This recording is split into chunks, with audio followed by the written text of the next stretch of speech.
বাকিতে ক্রয় বিক্রয় সম্পূর্ণ নিষিদ্ধ করব এবং ধার দেনাকে নিরুৎসাহিত করব। নিশ্চিত হব যেন এই ধরনের কোনো লেনদেন দেশের জনগণের মাঝে না হয়।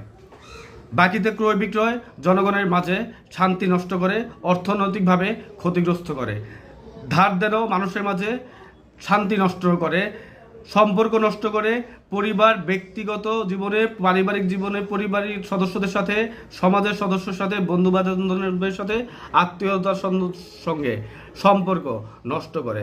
দেশে একটি বিশৃঙ্খলা পরিবেশ, একটি বিশৃঙ্খল জাতি বড় হয়ে ওঠে। দেশের জনগণের মাঝে ব্যাপকভাবে নৈতিকতার অবক্ষয় হয়, এই একমাত্র টাকা পয়সা, ধার দেনা এবং বাড়তিতে ক্রয় বিক্রয় করার কারণে। আমি দেশের সকল বাকিতে ক্রয় বিক্রয় নিষিদ্ধ ঘোষণা করব। প্রিয় দেশবাসী, আপনাদের সামনে বিগত সময়ে বাংলাদেশের কোনো রাজনৈতিক দল এ ধরনের বক্তৃতা দেয়নি যে বাংলাদেশে ক্রয় বিক্রয়, বাকিতে ক্রয় বিক্রয় নিষিদ্ধ করবে, অথবা এই ধরনের কোনো বিষয় নিয়ে বাংলাদেশের সরকার, রাষ্ট্র ক্ষমতায় যারা ছিল, যারা বাংলাদেশের জনগণের জন্য রাজনীতি করে, যারা বলে যে দেশের জনগণের জন্য তাদের রাজনীতি, যারা বলে দেশের মানুষের জন্য রাজনীতি, তারা কখনো দেশের মানুষের মাঝে শান্তি প্রতিষ্ঠিত হোক সেই বিষয়ে কখনো তারা রাজনীতির এই ধরনের বক্তৃত্ব দেয়নি। আমি মোহাম্মদ জহিরুল আলম সৌরভ, আমি প্রথম এই দেশে এই ধরনের একটি বক্তব্য জাতির সামনে পেশ করছি, জনগণের সামনে দিচ্ছি, দেশবাসীর সামনে দিচ্ছি। আমি আপনাদের সামনে বলতে চাই, এই বাংলাদেশে বাকিতে ক্রয় বিক্রয়, একটা ছোট পানের দোকান থেকে শুরু করে একটি শিল্প প্রতিষ্ঠান পর্যন্ত সকল প্রতিষ্ঠানে, ব্যবসা প্রতিষ্ঠানে বাকিতে লেনদেন সম্পূর্ণ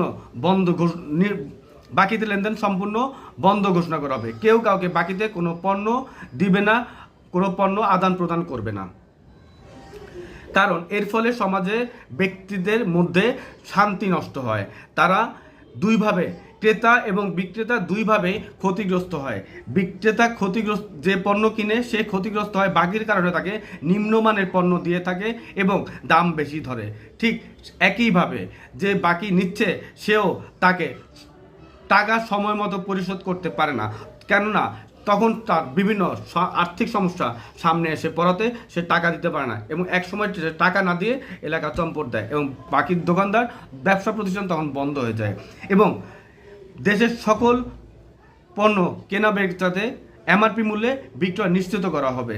কারণ এই ক্ষেত্রে সরকারের পক্ষ থেকে সচেষ্ট থাকবে যেন কেউ অতিরিক্ত দামে পণ্য বিক্রি করতে না পারে অথবা অতিরিক্ত মূল্য বসাতে না পারে। প্রিয় দেশবাসী,